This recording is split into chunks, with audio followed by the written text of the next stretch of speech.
I love Bionicle MP, or Noah Productions.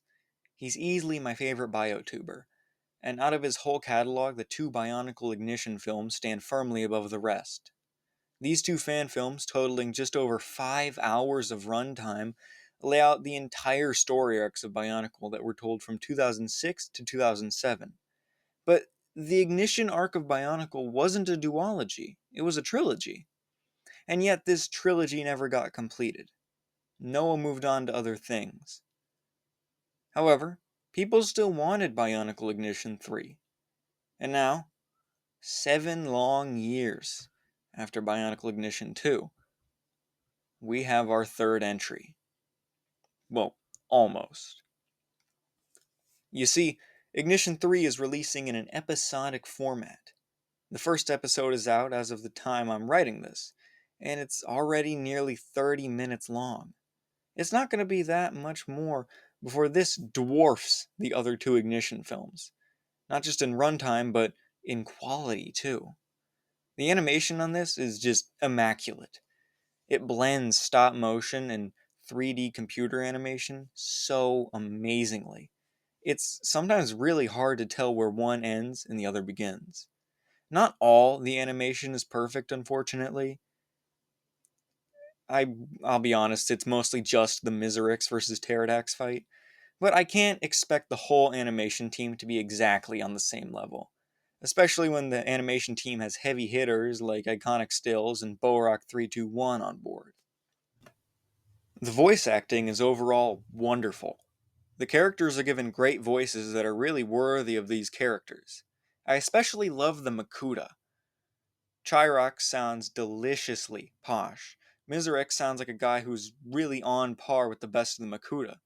And Antraz just has this amazing Darth Vader sound to his voice.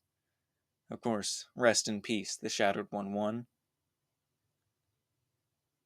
About 20 minutes in, an event that happened in one of the other Bionicle Ignition films is referenced, and it's unexpectedly pretty heavy.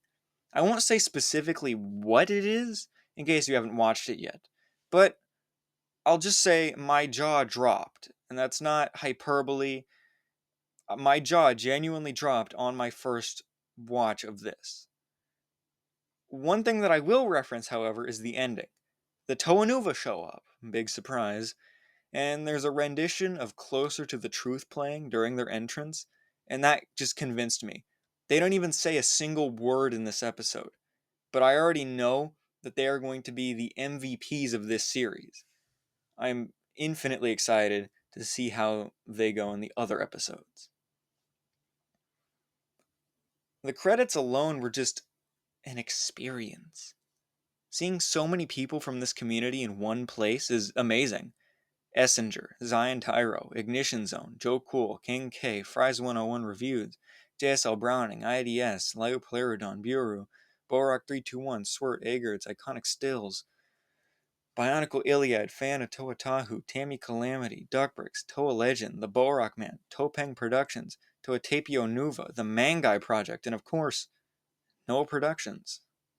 It was legitimately pretty cathartic to see this many names who I not only knew, I held some respect for.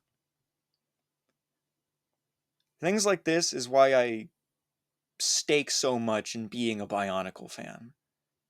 There are very few fan bases that could pull together a fan film quite like this. And even fewer can have this be their opening act, their episode 1. I am just over the moon for what's next. I hope that the Federation of Fear either get their own episode or they're a subplot. But no matter which way they take this, I am going to be there. And I'm going to be watching very intently.